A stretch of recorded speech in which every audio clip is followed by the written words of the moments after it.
Share of profits calculate करने के दो तरीके हैं। शेयर ऑफ प्रॉफिट्स कैलकुलेट करने के दो तरीके होते हैं, एक होता है टाइम बेसिस, एक होता है turnover basis. I repeat, this is the most important part of death, क्योंकि यही एक नई चीज सीख रहे होंगे लोन अकाउंट के अलावा, यही एक नई एडजस्टमेंट सीख रहे होंगे। तो बड़े क्वेश्चन में 100% ये अपने आप में क्वेश्चन आ सकता है या ये बड़े क्वेश्चन का पार्ट हो सकता है। तो डेथ में यही एक चीज है जहां ध्यान देना है आपको। Calculation of share of profit of the deceased partner from the last closing till the date of death. दो तरीके हैं कैलकुलेट करने के, दो तरीके हैं कैलकुलेट करने के। मैं हेडिंग दे देता हूं इसको। क्या कैलकुलेट कर रहे हैं? Calculation of share of profit of the deceased partner, of the deceased partner from the last closing till the date of death, till the date of death। तो ध्यान से देखेंगे, दो मेथड्स हैं, एक एक करके बात करेंगे। पहला है टाइम बेसिस, ध्यान से सुनेंगे। टाइम बेसिस, टाइम बेसिस का मतलब होता है कि आप बताओ कितने टाइम के लिए वो जिंदा था इस करंट फाइनेंशियल ईयर में जिसके अभी अकाउंट्स क्लोज नहीं हुए। तो जैसे कि एग्जांपल था कि लास्ट क्लोजिंग थी 31 मार्च 2023, डेथ हुई 1 जुलाई को, तो अप्रैल मई जून 3 महीने के लिए जिंदा था। तो अगर 3 महीने के लिए जिंदा था तो 3 महीने के हिसाब से कैलकुलेट करो कि उसके कितने बनते हैं। तो टाइम बेसिस, टाइम बेसिस में क्या होता है ध्यान से देखेंगे। Share of profit is equal to, एक होगी बेस, एक होगी बेस कि किसके बेसिस पे कैलकुलेट करें। द प्रॉफिट्स में भी calculated on the basis of last years profit, the profit में भी calculated on the average of the last 3 years. वो क्वेश्चन बताएगा कि बेस क्या लेनी है। तो पहली चीज होगी बेस इनटू m/12। m क्या है? मंथ्स फॉर विच,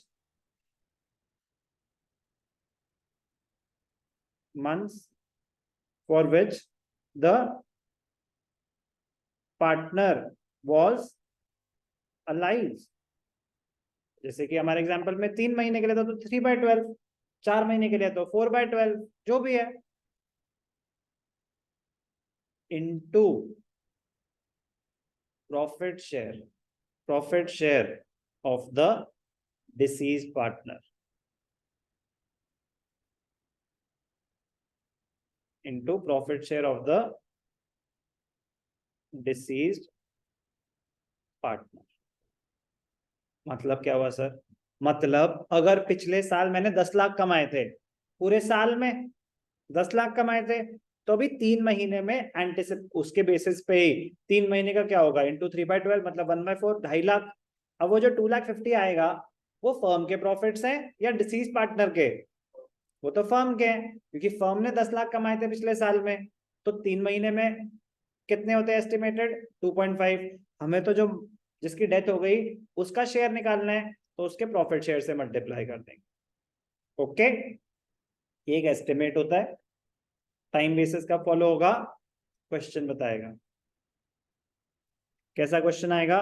पार्टनर्स हैं ABC, she died on 1 July, profits for the year ended 31 March 2020, year ended 31 मार्च 20, मतलब पिछले साल के प्रॉफिट्स 3 लाख हैं।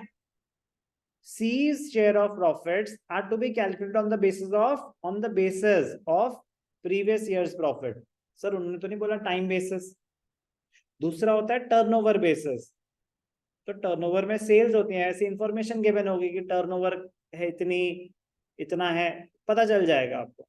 तो यहाँ पे बड़ी क्लियरली क्या था कि पिछले साल के प्रॉफिट इतने हैं, आप बताओ इसके इस साल के कितने होंगे।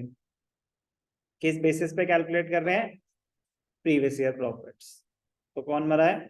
सी।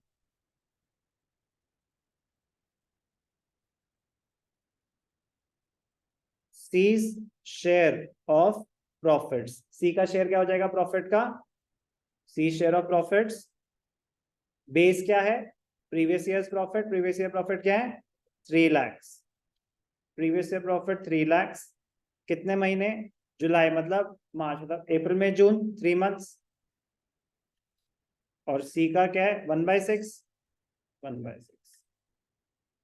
तो 3, 2, 2, 150, 6, 2, 6 2s are 12, 30, 12,500, 12,500। कैलकुलेशन समझ आई? तो क्या है ये टाइम बेसिस, किस चीज के लिए? Calculation of share of profit of the deceased partner till the date of death, till the date of death. तो टाइम बेसिस है, तो पहले आप देखेंगे किस बेसिस पे, ये कुछ भी हो सकता है, will be given in the question, will be given in the question. This can be on the basis of previous years profit और द एवरेज ऑफ व्हाटएवर, वो बेस गिवन होगी, मतलब वो बताएंगे कि किस बेसिस पे। ये आपको रीड करके आइडेंटिफाई करना है कितने महीने वो जिंदा था और उसका प्रॉफिट शेयर क्या था।